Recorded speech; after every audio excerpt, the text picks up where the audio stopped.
What's going on, guys? Killer6 back with another Borderlands 3 news and information video, and today we got a new Borderlands show, and in this show they detailed the upcoming director's cut content. They talked about the door in Ascension Bluff and what's behind that door.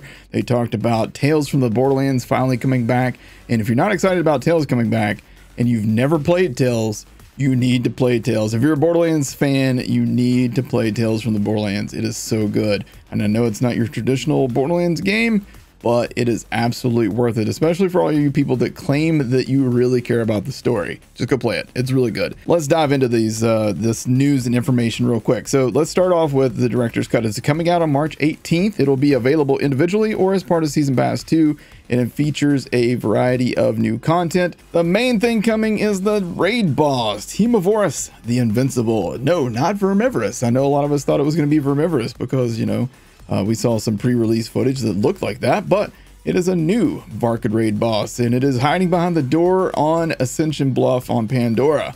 And that door has been locked since the game came out, so I'm excited to finally get in there. The director's cut also includes a series of murder mystery missions featuring brand new locations and a novel crime scene analysis mechanic. I don't know what that means, but I'm interested. Ava is convinced that she has a lead on some potential supernatural slayings and has decided to document her findings in a serialized podcast form. Now, I don't know if you guys have never played DLC 2, there is a Burton Briggs side mission in that DLC, which is widely considered to be one of the best side missions of any Borderlands game ever. And this sounds like more of that. Now, I know a lot of you guys are going to go, oh, but it's Ava and I hate Ava. Well, you're going to have to get over that.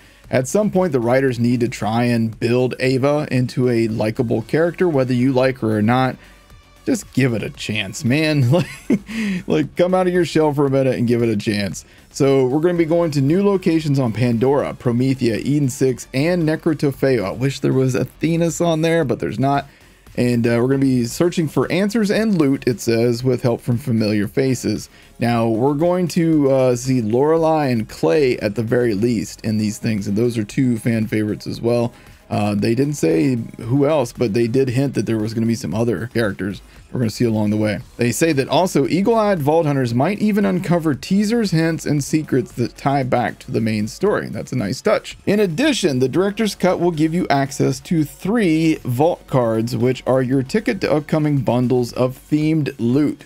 When you play with a vault card active, you can work to level up the card by completing daily and weekly challenges. There's a selection over 100 unique challenges to pull from, so you never know exactly what each day and each week might bring. Gain enough progress and you'll unlock a massive cache of themed cosmetics, plus some supremely powerful gear that scales to your level. And on screen right now, you can see some of these rewards. I am really interested to see what those weapons are. I really love the cosmetics because you get a Scooter head, you get a Typhon DeLeon head, you get a Roland head, and you get a Maya head for each of the 4 new Vault Hunters. So Flat gets to wear the Scooter cap, Mose gets to wear the Typhon DeLeon hat, Zane has the Roland hat, and Amara has the Maya hat. So really cool stuff there. There's also some new trinkets that honor some fallen heroes, and that's what this pack is called. It's called the Fallen Heroes pack, which is super aptly titled. The 2 remaining cards are scheduled to launch by the end of 2021, which makes it sound like they've got a lot more content coming for us. We don't know exactly how much, but I'm optimistic at this point. The fact that they say that there's more stuff coming by the end of 2021 gives me hope that maybe we'll even see some more DLC. Maybe we'll even see some more raid bosses. Maybe we'll even see some more takedowns. These are things that I want and hope for and pray for. I need these things, man. Also in the director's cut, there is going to be a treasure trove of never before seen behind the scenes content. You get development peaks, you get bloopers, cut content, access to a gallery showing concept art, storyboards, lost maps, and tons of footage that charts the game's development. I'm really looking forward to the lost maps and the concept art. I love concept art. That's something that's always been something that I just absolutely love to see. I actually bought the Borderlands 3 concept art book. It is so good. Now, in addition, there are some new multiverse cosmetic packs called the Disciples of the Vault, and these are amazing. So they're kind of similar to the Final 4 multi-packs. It kind of goes in the opposite route though. So this one's like what would happen if the Vault Hunters had become Children of the Vault instead of becoming Vault Hunters. And these things look amazing, man. I absolutely love this. I love the fact that Zane's has his brother's helmet, Captain Flint's helmet, and it also has a belt buckle that says Zaddy. Oh, perfect. It's so good, and Moses is pretty revealing to say the least. I'm really looking forward to these. These are great. So if you bought Season Pass 2 or the Ultimate Edition, then you will get these included for no extra charge, or you can buy them by themselves as well. Either way, that drops on March 18th along with the rest of this DLC. Also, in other exciting news, the award-winning narrative-driven adventure game Tales from the Borderlands returns next week after more than a year being away from digital storefronts. It is finally able to be released once again, and this thing bridges the gap between Borderlands 2 and Borderlands 3. And if you are a huge fan of the story of Borderlands, and I know there's a lot of you guys that's one of the things that's really important to you is the story, and there's other people that are just like, I want to blow shit up. That's me. I like to blow shit up. I'm not that keen on story stuff, but I do get into it a little bit.